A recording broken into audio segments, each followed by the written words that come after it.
December 17th, 1944, 05:30 in the morning. Honsfeld, Belgium. The guttural roar of the Tiger tank's engine sputtered and died, leaving only an eerie silence in the pre-dawn cold. SS Obersto Benura Joachim Peiper slammed his fist against the turret hatch, the echo of metal reverberating through the frost-laden field. His driver, Unschar Weber, frantically twisted keys and toggled levers on the 700-horsepower Maybach engine, but the machine remained lifeless. The fuel gauge stared back at them, merciless and empty. From a compartment above, Herr Ober Nura Weber's voice cracked through the chill, laced with barely restrained panic. The reserve tank is dry as well. Peiper climbed down, his boots crunching across the frozen soil. All around him, the German spearhead assembled for Operation Watch on the Rhine. 67 tanks, 149 half-tracks, nearly 5,000 elite Waffen-SS soldiers, was rendered motionless, immobilized by a lack of fuel. Through the morning mist, the outlines of Honsfeld appeared. The Americans had fled so abruptly that fires still burned in oil drums, coffee sat steaming in metal cups, and the landscape was littered with the very lifeblood of mechanized warfare. Olive drab jerry cans, stacked in regimented rows, gleamed under the weak light. Thousands of gallons of abandoned American fuel standing as an inadvertent gift to the Germans. Peiper approached cautiously, almost reverently, as his adjutant, Halberdam Führer Hans Gruller, pried open a can and inhaled the sharp scent of high-octane gasoline. Men worked feverishly, pouring liquid life into tanks, as the enormity of the cache sank in. 50,000 gallons, enough to power his column to the Meuse River, sat in front of him, enough to potentially rewrite the Ardennes offensive entirely. Peiper wandered through the piles of fuel, counting, calculating, and realizing the staggering truth. The Americans had abandoned more fuel in a single depot than most German divisions had received in half a year. Yet as he watched his men siphon it into his vehicles, a shadow of realization darkened his thoughts. If the Allies could afford to leave such wealth behind, if they could destroy or abandon quantities Germany would protect with entire divisions, then the war's outcome was already dictated. Germany had not merely miscalculated, it had fundamentally misunderstood its opponent. 6 months earlier, in June of 1944, a report had reached Hitler from Albert Speer, his Minister of Armaments and War Production, outlining a grim reality that should have ended offensive operations immediately. Allied bombing campaigns had systematically obliterated Germany's synthetic fuel capacity. Factories that had produced 175,000 tons in April could barely manage 5,000 by September. Hydrogenation plants at Pitts, Bleihammer, and Brooks operated at less than 10% capacity, painting a picture of inevitable defeat. The numbers were stark. In 1944, the United States produced 1.8 billion barrels of crude oil. Germany, factoring synthetic production and captured Romanian fields, managed a mere 33 million barrels, less than 2% of American output. The Third Reich attempted mechanized warfare on a diet of near-horsepower logistics. While American armies swam in petroleum, Major Friedrich Simon of the Wehrmacht's Logistics Command calculated that the Ardennes offensive would demand 4.5 million gallons to reach Antwerp.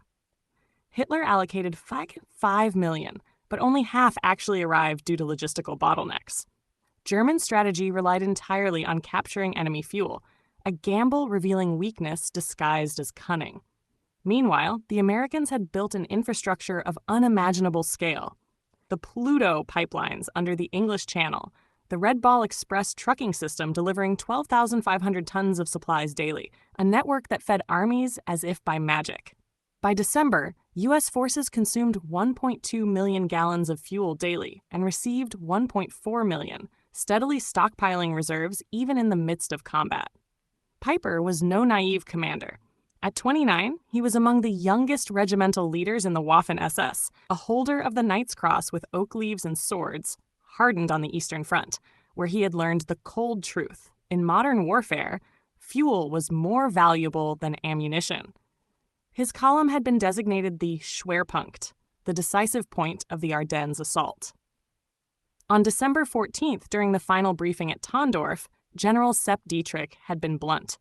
You will have sufficient fuel to reach the Meuse only if you capture American supplies. Peiper's official allocation?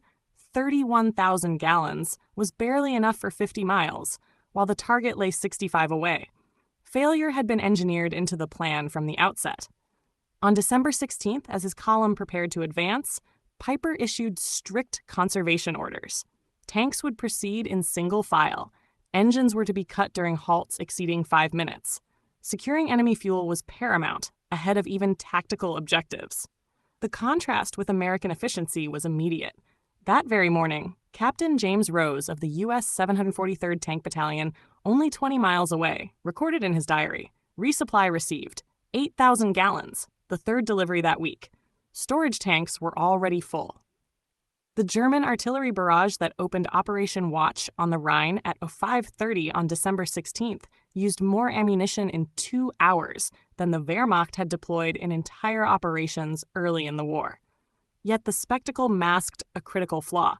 Peiper's column was already behind schedule by 7 a.m. Roads that appeared as highways on German maps were narrow, unpaved country lanes, quickly choking as heavy armor struggled through the Ardennes forest. At Lanzarote, the first objective, resistance from a lone American reconnaissance platoon stalled the mightiest German column for nearly 10 hours. 18 men held back the spearhead, forcing engines to idle and burning precious fuel. When they finally reached Honsfeld at dawn on December 17th, they had traversed only 20 miles, having consumed 40% of their already inadequate reserves. At this rate, the halfway point remained unreachable. Honsfeld itself was a minor American outpost, a forward depot for the 99th Infantry Division, yet what Peiper found surpassed every expectation. Pyramids of jerry cans rose 3 meters high, stretching for hundreds of meters. Hauptbefehlsführer Hans Gruller later recalled, the Americans had not even attempted to destroy them. The gasoline, high-octane aviation blended with motor fuel was far superior to the German standard, causing temperamental Maybach engines to sputter.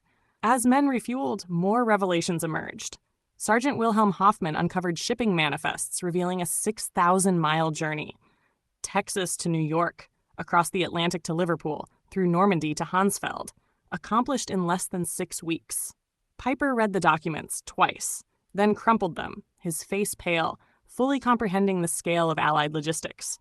Nearby, Private Ernst Kara found newspapers dated December 15th, heralding the opening of a new pipeline capable of delivering 300,000 gallons daily. A single pipeline now exceeded the total fuel Peiper's command would consume in the entire offensive. The realization hit like a thunderclap. The Allies' logistical machine dwarfed German capability. Germany's fuel crisis in late 1944 was catastrophic. Allied bombing had destroyed 90% of synthetic production.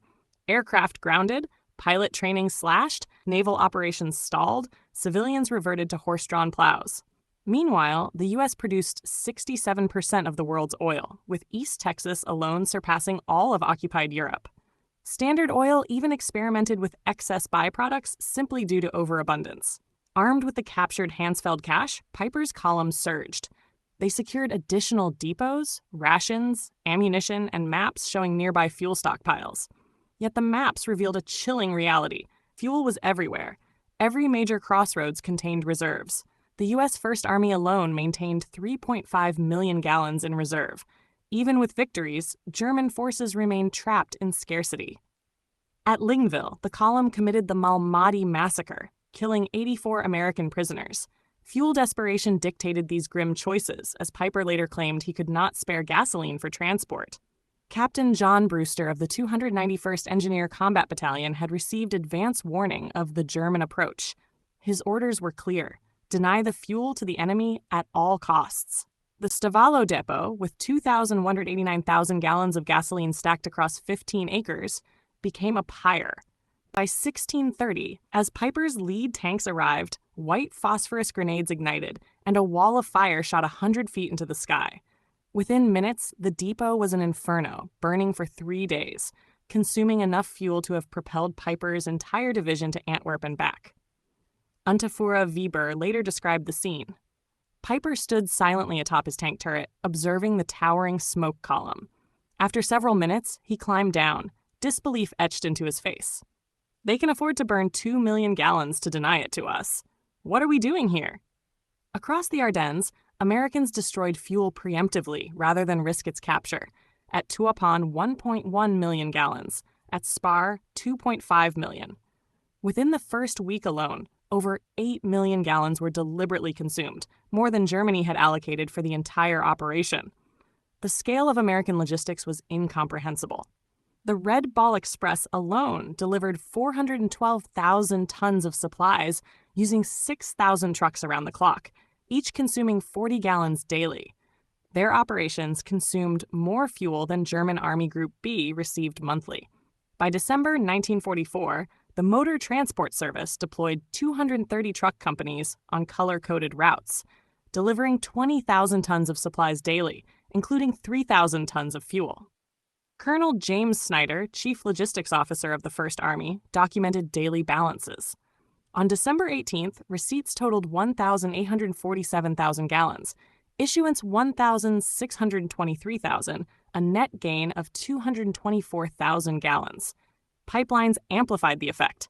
Operation Pluto pumped 1 million gallons daily from Britain, while Cherbourg, Paris, and Seine lines delivered 800,000 and 650,000 gallons, respectively. By mid-December, Allied forces consumed 7.5 million gallons per day, receiving 8.2 million, steadily stockpiling reserves. As Peiper pressed deeper and into Belgium on December 18th, the limits of German strategy became painfully clear. At shore, capturing a modest 5,000 gallons of fuel in 3 hours, Tiger tanks burned 2.5 gallons per mile, Panthers 1.5, and Ardennes terrain increased consumption by 40%. Maintenance officer Otto Dingler recorded, "By noon, we had consumed 67,000 gallons since the offensive began and captured only 55,000. We were operating at a deficit." American intelligence, monitoring German radio through ultra-intercepts, understood the crisis. General Courtney Hodges ordered destruction of any fuel stocks at risk of capture. That same day, C-47 aircraft delivered 316 sorties to Bastogne, including 160,000 gallons of fuel, more than Peiper's entire command could access. By December 19th, the German fuel shortage became critical. Tanks were abandoned with empty tanks rather than from battle damage. Peiper consolidated his remaining reserves, roughly 8,000 gallons, enough for a single engagement or retreat, but not both. Allied planners, meanwhile, prepared for January operations with staggering efficiency. Brigadier General Morris Gilland requested 245 million gallons for the upcoming month, approved without discussion. Standardization further enhanced American efficiency.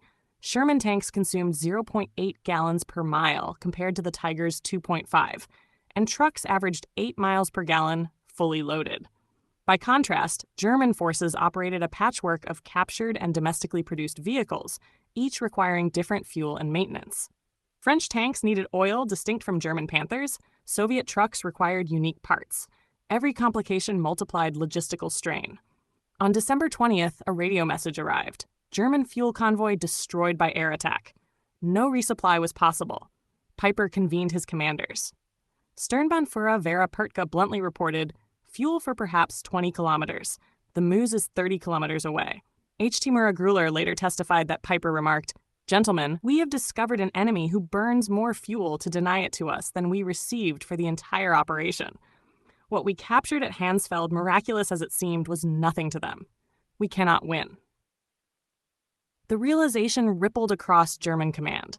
General Hasso von Manteuffel wrote that upon learning 8 million gallons had been destroyed rather than captured, he knew the offensive had failed before it began. Colonel Friedrich von Donder, captured December 23rd, recounted the psychological impact. "Your soldiers throw away chocolate. My men haven't seen chocolate in 2 years.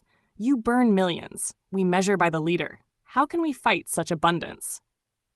By December 21st, Peiper's forces were immobilized at Lazy, encircled by U.S. divisions with a combined fuel allocation of 340,000 gallons, while he possessed perhaps 1,000.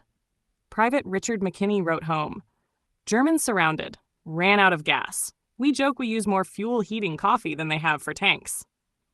The American response demonstrated industrial warfare perfected.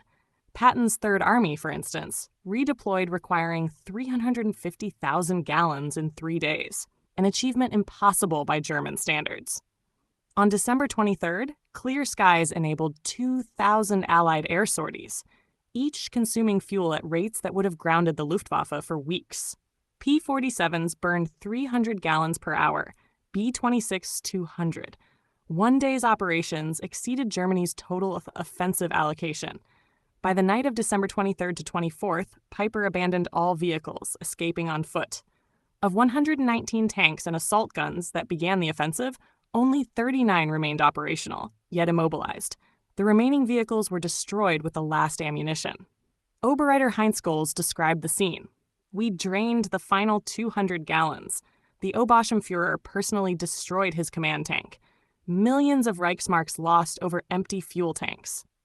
Of the 5,000 men who began with Kampfgruppe Peiper, only about 770 returned. The lessons of Honsfeld reverberated through German command. On December 26th, Field Marshal Walter Model received reports of captured supplies. 50,000 gallons at Honsfeld, 2 million burned at Stavelo, 8 million destroyed elsewhere. Model's chief of staff recorded his words, "We are not fighting the same war." Hitler, informed on December 28th, refused to accept reality. Speer later noted that Hitler dismissed the numbers as propaganda, claiming even photographs of Stavalo's inferno were Hollywood effects. Yet lower ranks grasped the truth. German scarcity met American abundance, and the outcome was predetermined.